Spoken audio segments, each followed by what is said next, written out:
और उस परिवार के पास प्रॉपर्टीज और बैंक बैलेंस सभी कुछ मिला के 50 करोड़ की एसेट थी। तो इस अपेक्षा के साथ अगर हम नहीं जी पाएंगे तो पारिवारिक सुख और आनंद किस प्रकार से आएगा? परिवार के सदस्यों के बीच में जो कमिटमेंट होना चाहिए, जो समझदारी होनी चाहिए, इसके ऊपर आज हम पूज्य ज्ञानवत्सल स्वामी जी से सुनेंगे। तो विश्व के अनेक देशों में जुड़े हुए सभी को हमारे नमस्कार है। और आज के सेमिनार का यह विषय है माई फैमिली हैप्पी फैमिली, मतलब मेरा परिवार सुखी परिवार। हम सभी चाहते हैं कि मेरा परिवार सुखी हो, हाँ या ना? हम सभी चाहते हैं कि मेरा परिवार हमेशा प्रगतिशील रहे, हाँ या ना? हम सभी चाहते हैं कि मेरे परिवार में, मेरी पीढ़ियों में संस्कार के सिंचन की बातें, संस्कार के सिंचन की रीति नीति हमेशा चलती रहे, हाँ या ना?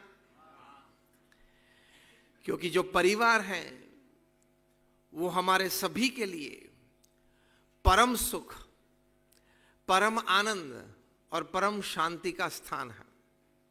तो प्रथम बात यह है जिसको अंग्रेजी में एक शब्द प्रयोग हम करते हैं, वो है कमिटमेंट।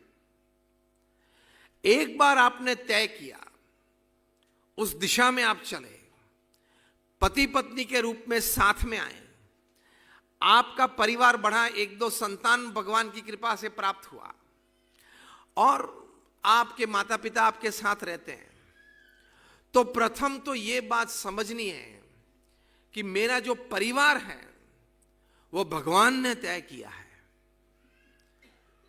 वो मैंने नक्की नहीं किया है।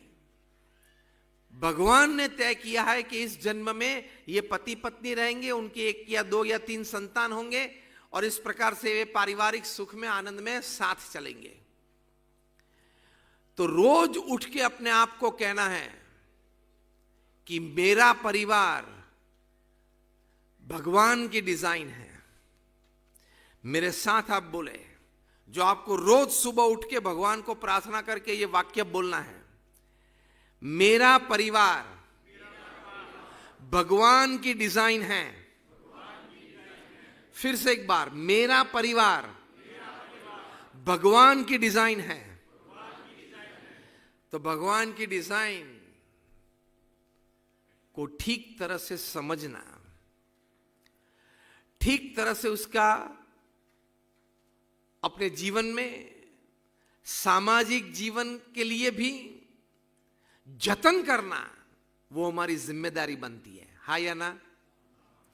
क्योंकि भगवान ने आपको एक भेंट दी है, परिवार की भेंट दी है। तो अगर रोज सुबह उठ के आप अपने आप को कहेंगे कि जो ये मेरा परिवार है, मेरे जीवन साथी हैं, मेरे बच्चे हैं, मेरे माता पिता हैं, मेरे भाई बहन हैं, वो भगवान ने नक्की किया है, भगवान ने हम सभी को साथ में आकर एक पारिवारिक सुख जीवन भर हम भुगत सके, इसके लिए हमको साथ रखा है। इस प्रकार का एक दिव्य विचार मन में हमेशा करना चाहिए। ये विचार में इतनी ताकत है कि कभी कोई छोटा बड़ा कोई प्रश्न परिवार में खड़ा हुआ तो वो शब्द, वो भावनाएं सभी के हृदय में प्रकट होगी। परिवार के सभी जन को ये वाक्य सुबह में बोलना है प्रार्थना के रूप में, तो परिवार के सभी जन के हृदय में ये प्रकट होगी, ये भावना, ये विचार। तो इसमें 50, 70, 80% तक आपके प्रश्न का सुझाव समा हुआ है। और अगर इस प्रकार का एक कमिटमेंट, इस प्रकार का आप विचार आपने नक्की नहीं किया है, तो छोटी छोटी बातों में बड़े बड़े झगड़े हो जाते हैं, हाँ या ना? छोटी छोटी बातों में बड़े बड़े झगड़े हो जाते हैं, हाँ या ना? कोर्ट में चले जाते हैं, हाँ या ना? और आत्महत्याएं भी होती है, हाँ या ना? किसी को मार भी देते हैं, हाँ या ना? मुंबई में सालों पहले की बात है, मतलब 20 साल पहले की बात है, 2005 की ये बात है। मुंबई में वर्ली में एक परिवार रहता था। मुंबई में ये वर्ली पॉश एरिया माना जाता है। 3 बेडरूम हॉल किचन का ये फ्लैट उस वक्त 5 करोड़ का था और उस परिवार के पास प्रॉपर्टीज और बैंक बैलेंस सभी कुछ मिला के 50 करोड़ की एसेट थी। 50 करोड़ की मतलब मिलियन में आप बात करें तो 500 मिलियन की प्रॉपर्टीज थी, असेट्स थी, ज्वेलरी थी। मतलब समृद्ध परिवार था, हाँ या ना? धंधे अच्छे चल रहे थे, हाँ।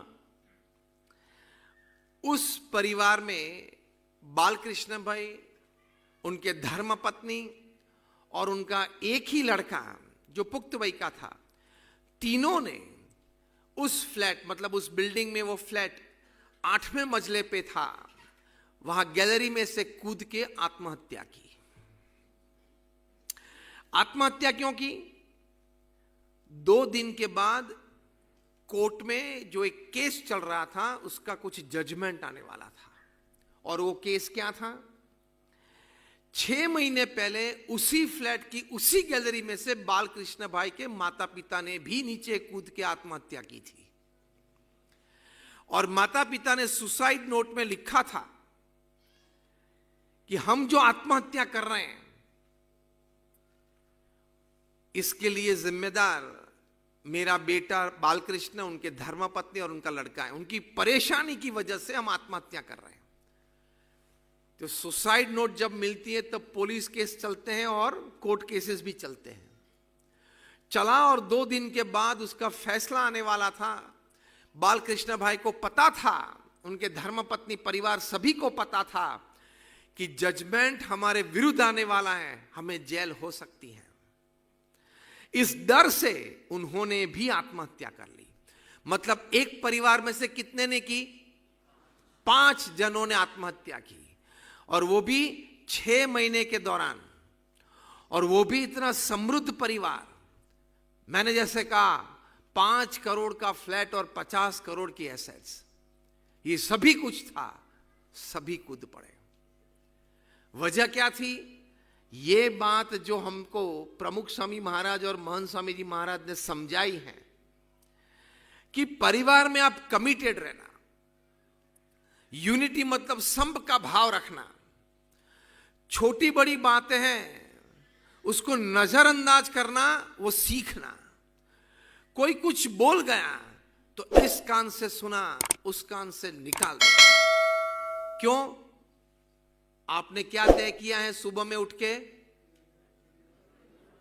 मेरा परिवार भगवान की डिजाइन है। फिर से मेरे साथ बोले, मेरा परिवार भगवान की डिजाइन है। तो भगवान ने डिजाइन किए तो सभी की सुखाकारी के लिए ही बात होती है।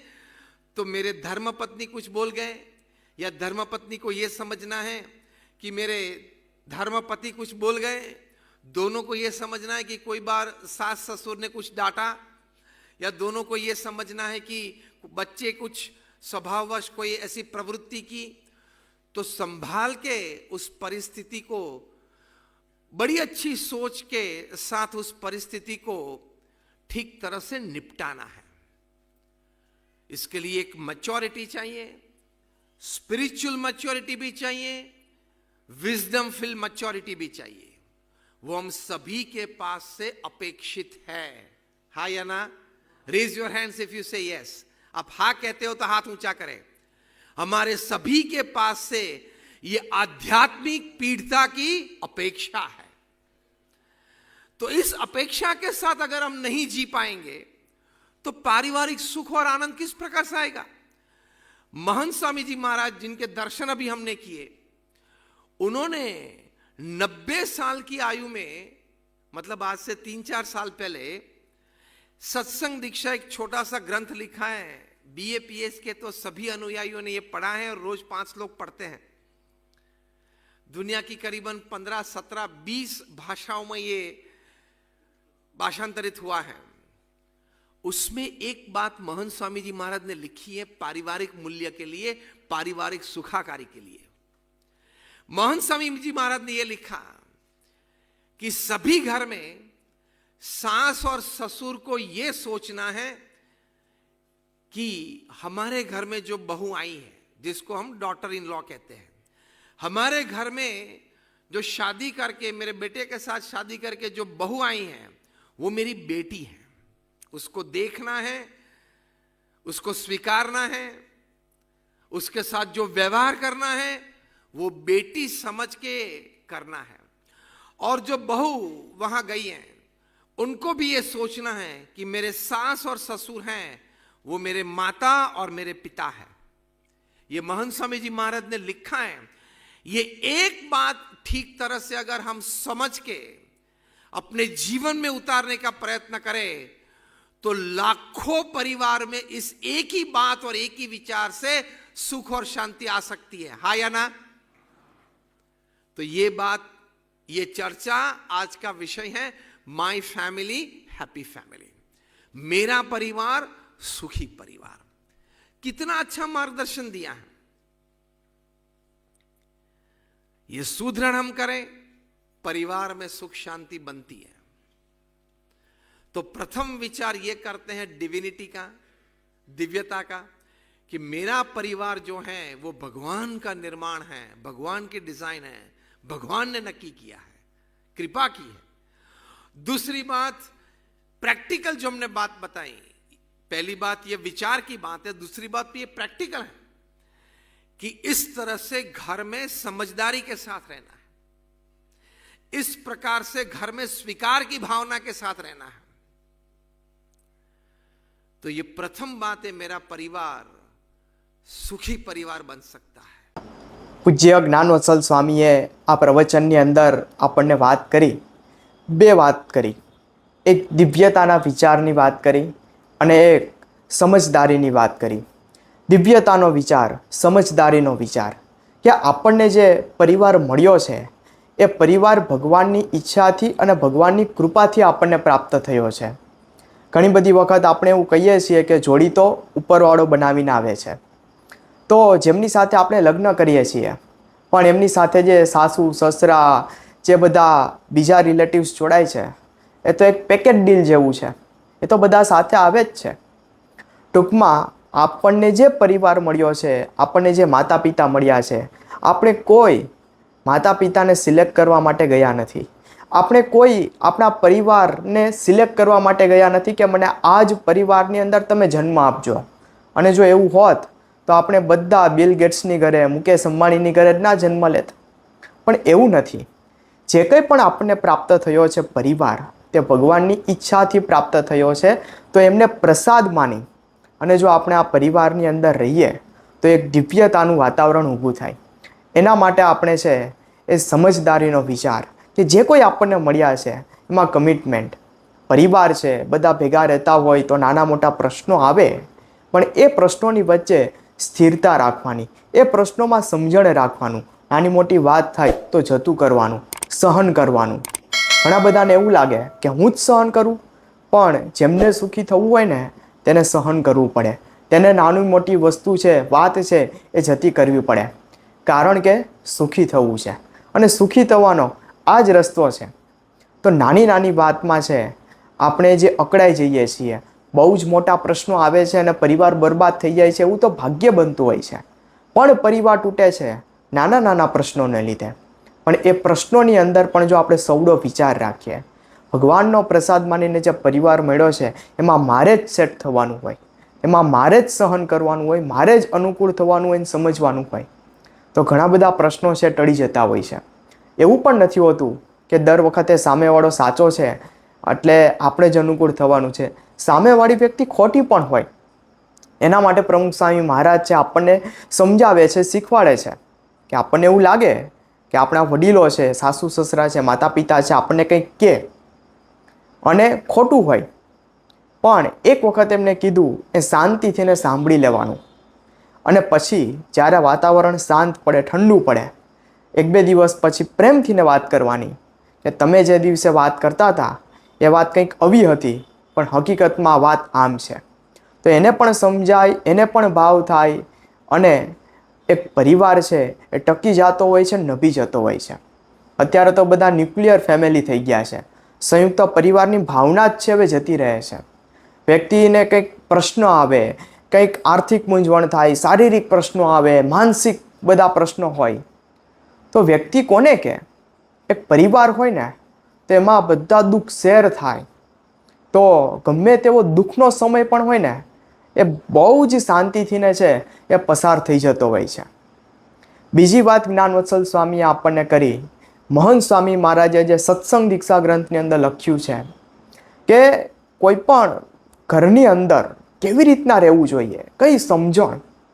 તો મહંત સ્વામી મહારાજે આજ્ઞા કરી કે પોતાની વહુ હોય એને દીકરી સમાન માનવી, અને જે વહુ બનીને આવી છે એમને પોતાના સાસુને પોતાના માતા છે એ દ્રષ્ટિથી જોવું. આ કેટલી મોટી વાત છે. પ્રેક્ટિકલી આપણને એવું લાગે કે અઘરું છે, પણ આવા સંત જો આપણને વાત કરતા હોય તેમના વચનની અંદર વિશ્વાસ રાખીને આપણે આ બધી વાત માનીએ તો ખરેખર પરિવારની અંદર છે એ શાંતિનું સર્જન થતું હોય છે. તો જે કમિટમેન્ટની વાત કરી, એક કમિટમેન્ટ આપણે આપણી જાત સાથે કરવાનું છે કે આ જે પરિવાર મને મળ્યો છે એ પરિવાર એ ભગવાનની ઈચ્છાથી મને મળ્યો છે, એટલે હું ખૂબ સારી રીતે એમાં જીવીશ, હું એમાં મારું યોગદાન આપીશ અને એકબીજાને અનુકૂળ થઈ સૌને રાજી કરવાનો હું પ્રયત્ન કરીશ. અને બીજી જે વાત કે મહંત સ્વામી મહારાજે આપણને કીધું એ પ્રમાણે આપણે જીવી શકીએ, એ પ્રમાણે કમિટમેન્ટ કે એ મારે માનવાનું છે, એટલે નિયમોને કમિટમેન્ટ થયું. તો આવા જે કોઈ પારિવારિક મૂલ્યોને દ્રઢાવતા નિયમો છે એ નિયમો પાડવાનું કમિટમેન્ટ જો આપણે લઈએ તો આપણો પરિવાર પણ છે એ સુખી પરિવાર થતો હોય છે. તો આજે આપણે ભગવાનના ચરણોની અંદર પ્રાર્થના કરીએ, મહંત સ્વામી મહારાજ જેવા સંત કે જેમને આપણને આવું ખૂબ સુંદર પારિવારિક માર્ગદર્શન આપ્યું છે તેમના ચરણોની અંદર પણ પ્રાર્થના કરીએ અને આપણે સુખી પરિવાર બનાવી શકીએ અને સુખી જીવન જીવી શકીએ, તે જ તેમના ચરણોમાં પ્રાર્થના.